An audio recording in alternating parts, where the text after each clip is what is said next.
风云畅想，玩所无忌。在上周，我们为大家精选了几个之最，下面为您揭晓最精彩的演技。号称战术王的阿斯内选手罗，一直是以战术多变著称，也有人称他为罗导。在上周的比赛中，他为我们上演了这么一出自导自演的好戏。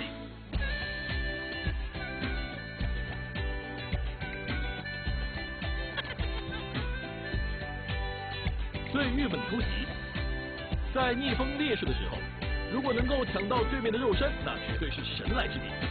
只可惜我们猜对了开头，却没有猜到结果。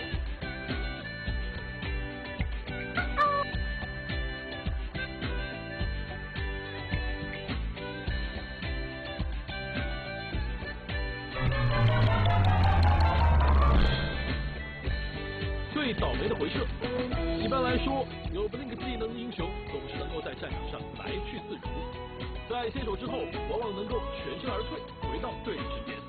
不过这次好像还带了一点别的东西一起回来。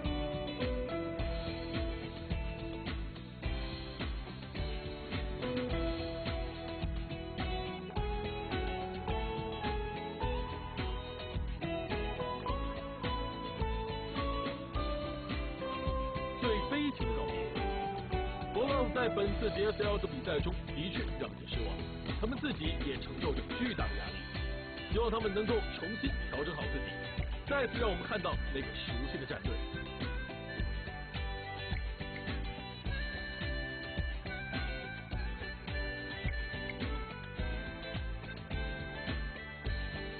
最深情的凝望，没有爱怎么能做得好 DSL 呢？来看我们的工作人员与摄像机的互动吧，一定能感动到你。好了，以上就是本期 DSL 指南的全部内容。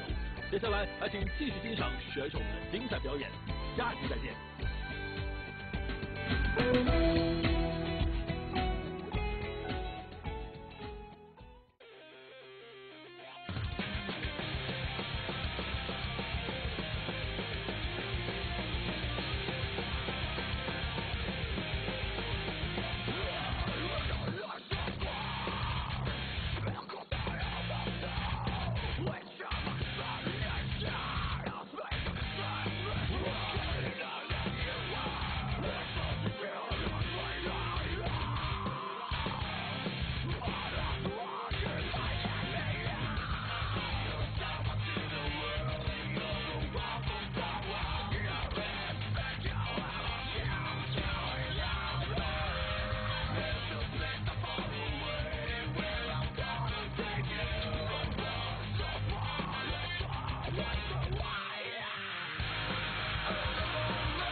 好的，观众，欢迎回来，欢迎在礼拜六的下午收看由完美世界游戏风云共同为您主办的 DSL DOTA 2超级联赛的现场，我是解说海涛。大家好，我是夏杰。我是包人。巴老板今天怎么了？巴老板需要帮你叫一个私人医生吗？呛到了一下。呛到了。太激动了。看你太激动了。我觉得你也确定这一点是吧？对啊。今天穿的这么隆重是吧？巴老板不小心看了一眼，然后就这个。不要黑我们涛哥。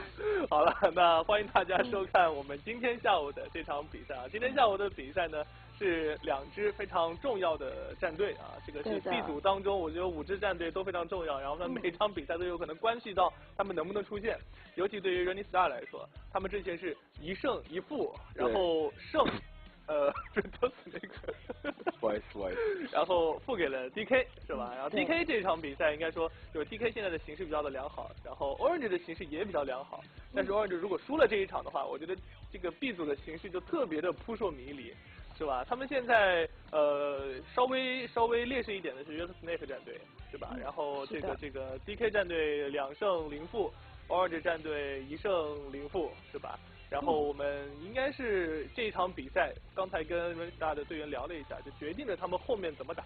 他们后面一场比赛对着的是老干爹 INT， 老干爹 INT 的实力应该说是非常强大，虽然昨天输了哈，对的，但是他们的实力应该是非常强大，每一场都不好打。如果今天这场输了的话，他们就非常难以保证很有主动的去出现了。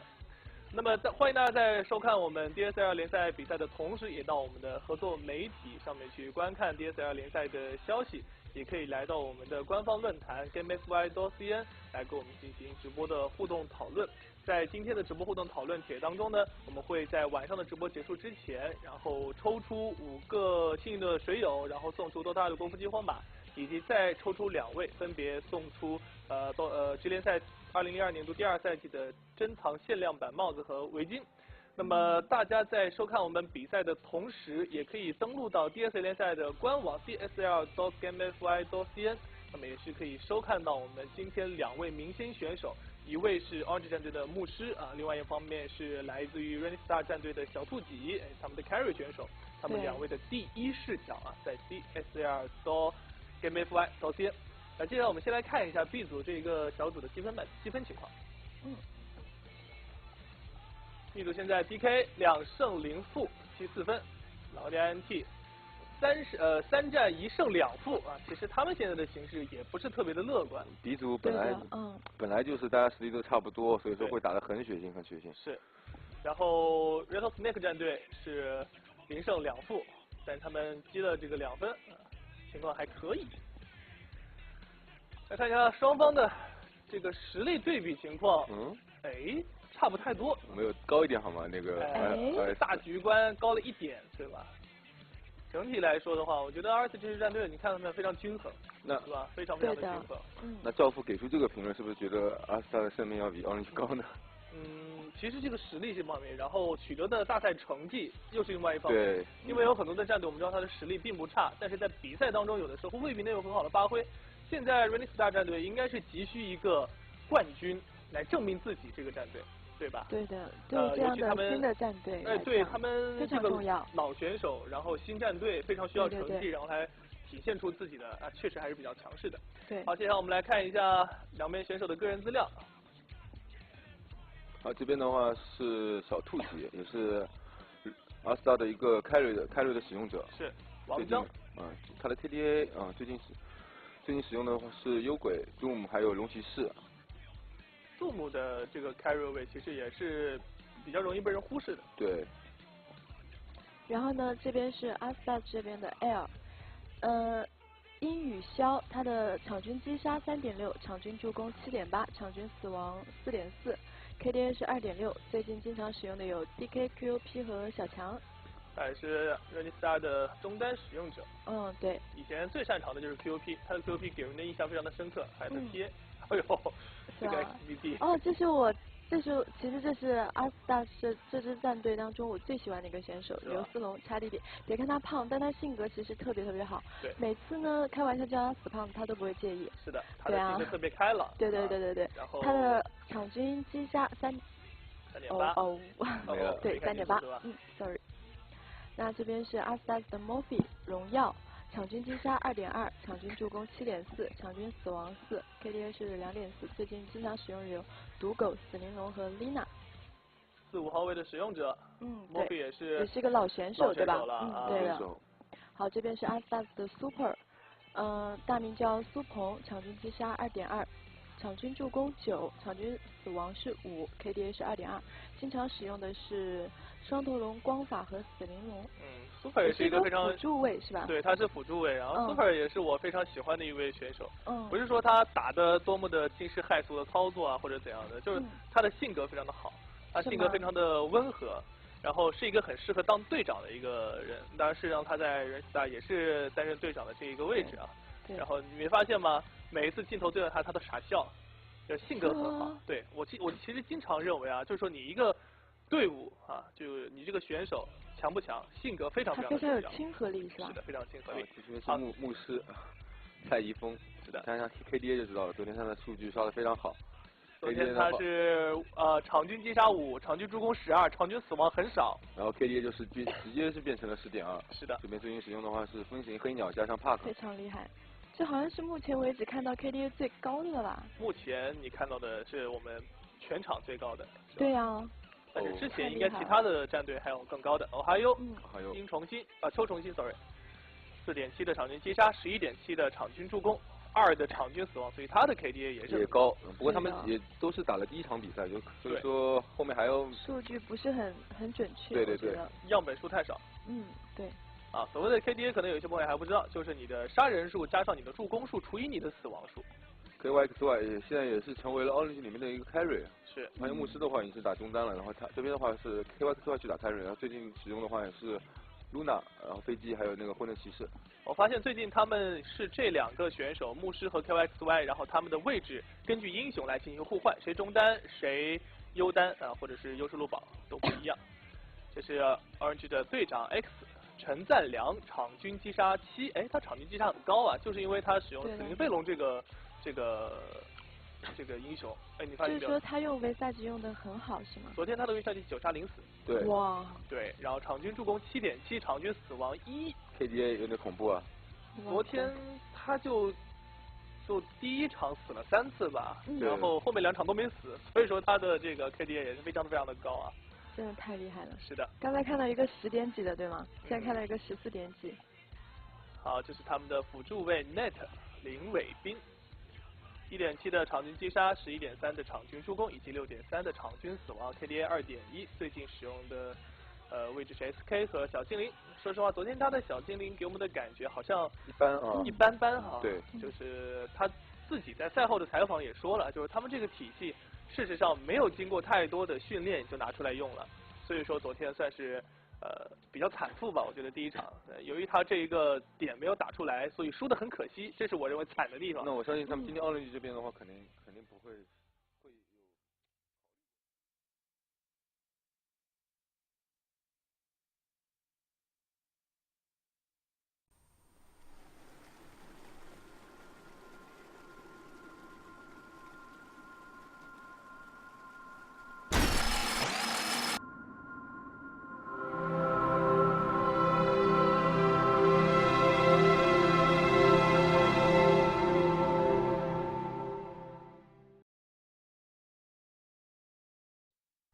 Welcome back, ladies and gentlemen, for yet another day of Dota 2 Super League action. I'm LD, I'm joined by Luminous, and we're about to cast Orange Esports' second best of 3 of Group B. They started off hot, they started off strong yesterday. They took a series versus LGDN, who dropped to 1 and 2 in the group. Their run isn't over yet, but it will get harder from here. As for Rising Stars, the opponent today for Orange Esports, they're 1 and 1 in the group. Yeah, I'm actually in love with Rising Star, even though they didn't come out the group. For many reasons, their name probably foremost among them. Not really the name, but for them picking Doom, for them picking Kunkka, very exciting heroes to watch, and I hope that they will pick them here today. Yeah, they're similar to Rattlesnake, where they're creative with the hero picks, normally fairly aggressive. We've seen them run the solo mid-weaver, the jungle Doom, the solo Doom, Clockwork, Darkseer. These sorts of mid-game dominance here is normally what Rising Stars favor. As for Orange, a little bit more versatile, I feel, in terms of they can go late game, they can go for a hard carry like the Gyro for Mushi. They're happy to run multiple cores. with Orange, the jungle play is always a big point of interest. Rising Stars do run jungle heroes too from time to time, though not quite as commonly. With that being said, guys, enough blabbing. Game 1 is already underway. Let's hop inside the draft and see what's going on here. So we do have, well, looking at the bans here for Orange, very targeted bans at Rising Stars. Now, the one I like a lot is the Wisp, because Rising Stars, they did take that game off of LGD in the International 3 Eastern Qualifiers, Game 1, right, playoff bracket. They took a game off LGD with Wisp, so Orange say, for that, as well as the fact that Orange almost lost to Rising Stars with solo mid-Wisp a long time ago, they're just going to ban it out. They don't want to deal with it, and that'll leave a couple of other heroes in the pool. Yeah, we're going to see Visage being used, and so far, I think the statistic is 7-0 for Extinct. Let's see if you can build on top of that. I think Nyx Assassin was banned out by Orange Esport all of the games yesterday, so they're going to get that one themselves. So two of the heroes that they really, really like and they have a lot of successes with. I'm surprised that Gyrocopter wasn't first pick by Orange Esports since they, I think it was first pick every single game yesterday. I'm not sure if it was first. I know it was banned one of the games, I believe, or no, not banned, but both teams were alternating picking it. Yeah, so in the first 2 picks, it would come off the board. It was picked up here. I'm surprised that it was banned out. Also, the other ban that is worth noting is Alchemist being banned out. Xiao Qiji plays one mean Alchemist. He just farms very quickly with it, which is not that hard with Grievous Reed, but he just kind of out-carries you 25 minutes in. And it looks like all of these bans are targeted towards Xiao Tuji, as we see now an anti-mage ban. All of these carries are being banned out as well. When you open with a Juggernaut in your first 2 picks, traditionally the thought has always been Lone Druid is coming. But Lone Druid, one of the storylines for yesterday was that this hero just got ignored. Nobody was picking him, didn't feel he was worth the pick, and we'll see if Rising Stars go for him here. You don't have to pick Lone Druid if you go Juggernaut, but there is a lot of synergy between the Healing Ward as well as the Bear. So we'll see what they go for Orange Esports. Pretty strong makings of a tri-lane here coming from the Nyx, Visage +1. Could be a solo mid Nyx, although they never really run it that way, so I wouldn't expect it for this particular team. But, you know, Lumi, the other thing that I find interesting is this early anti-mage ban, because frankly, I feel like Orange Esports would just feast on Rising Stars alive if they did go anti-mage, just because they've been so aggressive in the past few games we've seen from them. I think if you have Anti-Mage, Juggernaut, and Shadow Demon, you're going to be so damn hard to actually find a kill anywhere. True. Because one blinks away, the other one spins, and then you have Shadow Demon disrupt. So maybe they're just saying, hey, they're already pretty hard to kill, let's not deal with any more shenanigans. But there's fairly tanky carries out there, like a Dragonite solo mid. So this is looking more and more like a one-row Juggernaut, which I think a month ago, I might have seen Rising Star actually like first pick or second pick a Juggernaut. Yeah. And I was like, all right, this is going to be a long lane utility Juggernaut. And throughout the end of the draft, it was like one row. I was completely surprised because there's no reason to pick up Juggernaut this early. At least I don't see one. Yeah, well, they get him early. It does shore up their tri-lane because the one thing we did see was Lifestealer, obviously he's still getting banned even with the changes to open wounds, but the best tri-lane hero after him is Juggernaut by far. Very survivable, obviously gives you great pushing power. I think we did actually see him get banned a few times with that 3rd, 4th, 5th ban yesterday, so in that sense, it does make sense. If they want to go Lone Druid, their push would be absolutely insane. Windrunner will be the choice for Orange. This is a hero that they've been winning a lot of games with. Ohio really plays a good Windrunner. We did see Mushi take it solo mid as well. He was fantastic. So however they want to run the hero, I feel it's a strong pick. Yeah, I felt the Mushi Windrunner really combo well with Extinct as well as Net's roaming play. They roam down and up the river a lot. And Windrunner is one of those few mid heroes that have so much range and so much mobility in that mid lane that she could offer a lot of assistance up and down the river. And if they do run it solo mid, it's going to have a favorable matchup against Dragonite, which is the expected mid for Rising Star. So, yeah, I'm looking forward to any type of Windrunner play because they generally don't play a supportive Windrunner. They play a farming role on the tri lane. We saw a safe lane yesterday as well. So, I love to see myself some farm Windrunner. I feel like she's a great hero. That Shackle Shot just cannot be underestimated. Yeah, and it will be a farming Windrunner. They haven't been running it as a support, and frankly, when you have Nyx Visage, those heroes just seem to fit that support role a bit better. Windrunner really does take advantage of the farm. We saw a very farmed Windrunner yesterday. MKB was up, I think Phase Boots, and then it was like 4 staff. Yeah, 4 staff and maybe a Scythe of Vice at some point, and was getting towards the really big damage items later on. So Rising Stars call a Shrek, and you round this line about with a Lone Druid, you just have a ridiculous 5-man push, and I feel like Orange may just blow their last ban on the Lone Druid to try and slow it down. I'm surprised that they haven't picked up Lone Druid at all, if that's what they have in mind. Because I feel like Lone Druid's a little bit more important than Leshrac. You could replace Leshrac with Alina, something like that. Or Twin Head Dragon if that's what you want for the Liquid Fire push. But at the same time, your Shadow Demon and Leshrac give you a lot of roaming, ganking combo. One of the big weaknesses is that it's hard to actually get a kill against Nyx Assassin because No matter how well you actually scale that SD disrupt into Right. Splurf combo, and He's still got Carapace. As I say Splurf, I am reminded of that drinking game because Splurf. whatever other random thing I spew out. Yeah, it's actually hard to actually get a stun on Nyx Assassin, and Mana Burn, even though it's nerfed, it's still fairly good against some of these heroes. Especially if you want to get a kill against Juggernaut, for example, you Mana Burn him first, take away his spin, and then he's easy picking. Obsidian Destroyer, or God, Outworld Destroyer. I'm never gonna get that name right, but we saw this yesterday for Mushi as well, and I seem to recall he had 23 denies around the 4 or 5 minute mark. It's like 46 and 23 or something like that. And I was kind of giving him a hard time because he wasn't stopping the enemy alchemist from getting off constant acid spray spam, and he was dropping low. But he had 23 denies at 5 minutes in. That is nothing to sneeze at. Mushi played a very solid and impressive OD. Truth be told, that game was over by 10 minutes. I think we saw a 16, 17-minute GG come out from their opponent yesterday. But, well, we'll see if Rising Stars can deal with this a bit better. Again, what we saw from Orange Esports yesterday was kind of 3-core farming all over the place. But more impressively, it was the 2 roaming supports. And I kind of briefly touch about how risky to run that lineup is. Because if your 2 roaming support don't get the work done, then suddenly you're kind of losing every single lane with underfarm support. And here's the one thing, Lumi, is their dual roam isn't that good. Nyx Assassin Visage, not really good dual roam. Well, yeah, combo. Visage, so I don't know. He's also 7-0 with Visage. Okay, AUI. He even gave me this AUI look where he's just got these like believe me eyes as he's preaching Visage. He's just like the Jesuits coming to convert you or something. He really is. Now the big thing for me is or that Jehovah's Witnesses, I mean. The birds this game is gonna be the most reliable way to cancel that healing ward, and that's gonna be big because all of these guys are fairly tanky in its own right, and if you have a healing ward that lasts for the entire battle, you're generally not winning that battle. But I wonder how Rising Star is gonna lane this because Dragon Knight solo versus OD.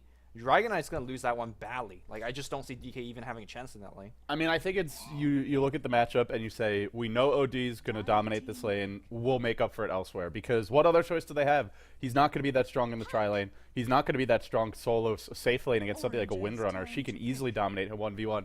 That's the big advantage for Orange's lineup is they have 2 very, very strong solo heroes if they want to run them as solos. Windrunner, OD, these 2 should win their 1v1 matchups against the DK if either gets one, and somebody's got to. We might actually see some sort of offensive trialing here coming out, because Puck is the last pick for Rising Star. They also ban out the Lone Druid, which is somewhat surprising. I guess they're not going for kind of this mid-game push. Yeah, I feel like if this was LGD would have taken Lone Druid there with the last pick. Sure. But Rising Stars, they just ban it out. They say, we want to go a little more gank and fight heavy, and they certainly have a lot of firepower now. Do you know if OD Orbs do extra 400 damage to Bear? I don't think it does, because I don't think it's classified as a summon. Oh no, I don't think you get the summon bonus, but you still get the pure damage just crushing through it. It's a summon, but it's like also a hero. It's a really special weird. case. Yeah. It doesn't matter anyway though, because I mean I'm looking. Actually, Lone Druid matches up better against OD. That's the other reason that this is a little surprising. If they wanted to, they could have put him mid, and then maybe you roam your supports around, give the DK a little help safe lane, or give the Juggernaut a little help off lane. But either way, though, it's still looking bad for that middle lane. Puck not going to match up well against OD because he can just constantly steal your intelligence, steal your damage, and it'll make it hard to last hit effectively. Puck matches up worse against OD compared to Dragon Knight. So for Rising Star's sake, I hope they put DK mid and maybe sack him, because Puck definitely needs a quick Blink Dagger deal with a lot of these very annoying to kill, very difficult to kill heroes. Orange Esports looking for their last tri-lane carry, I assume, or safe lane carry, because Windrunner generally plays with that tri-lane. Yeah, let's see where they go with that. Lumi, I mean, we're talking a lot about 1v1 matchups. Rising Stars have a lineup where they may not play 1v1 matchups. They may just be roaming all game. Juggernaut's pretty survivable in the off lane. DK can do okay in the mid lane. He probably won't die at least. Puck shouldn't be dying to Windrunner 1v1, at least not early in the safe lane. So I imagine for Rising Stars, they say, we're not actually going to run a laning stage. We're just going to start roaming from the get-go. Yeah, we'll see whether it works out here. It is somewhat difficult to roam against heroes. We kind of touched on it earlier with Spin on XDD playing the Juggernaut. Xiao 2G's one-row Dragon Knight seems fairly tanky, and more importantly, Air's Puck. Just hard to gank if you don't have any silences, which they don't have anything right now. Yep, Weaver the final choice for RNG Sports. What do you make of this? I mean, it's a very reliable way to kill the ward. Having 2 ways is not bad. It's a very kind of a very difficult to catch and kill carry, which there's not many actually real stuns. I mean, you have a Splurf, which could land or could miss. You have a Dream Coil, which doesn't do much against a Weaver. So I feel like this is a fairly defensive carry that they pick up, and since he's not going to die too much, you assume he's going to get some farm throughout the game. I mean, I also look at it as a hero that can maybe even dominate that puck at Dragon Knight combo. I feel like they could probably win both solo lanes. OD can take care of puck mid, or Dragon Knight for that matter, and OD obviously going to win whatever hero he matches up against mid. I feel Weaver can do pretty damn well against puck, but we'll see how the lanes develop. On the side of Rising Stars, we've got Air. Looks like he's headed to the safe lane as the puck towards the middle lane. We're going to have the Dragon Knight being played by Xiao Tuji. Normally the one position player for this team has been pulled a set of tangos. We'll get Super, not DK Super, the other Super, heading down to the bottom lane as Shadow Demon. Observer Ward's already picked up on him. Mofi, that offensive tri-lane support, possibly roaming Leshrac and XDD on the Juggernaut. For anyone just tuning in, this is a Group B match, a best of 3 between Rising Stars and RG Sports. We'll have a quick disconnect. It gives us time to mention that Rising Stars are currently 1-1 in the group. Orange Esports so far undefeated, but they've only played one game. They're 1-0. Lumi, say hi to your fans. Who's my fans? Oh, you didn't know he was on camera. Yeah, I was looking through the lanes and item choices. Well, let's quickly. Well, I'll introduce Orange Esport later. I'm actually fairly happy that Orange landed in China a couple days ago, and now is kicking some Chinese butt. As much as I love my Chinese soda, good to see, you know, a Singaporean / Malaysian powerhouse. He's a self-loathing Chinese. I'm turning traitorous against my people, but yeah, Orange Esport playing really good Dota. Yeah? I'm generally not a big fan of C Dota, but lately they've been kind of looking more and more impressive. Well, they have that Southeast Asian flair, right? Or they'll have the flashy plays, the explosive individual performances, but they're relatively stable against LGD, and we didn't see them overextend too often. That's always been RG Sports' problem. When they get on LAN, and when they're in these big-time games, you see Mushi saving his gold too much and then dying. That's what happened last G1 League season.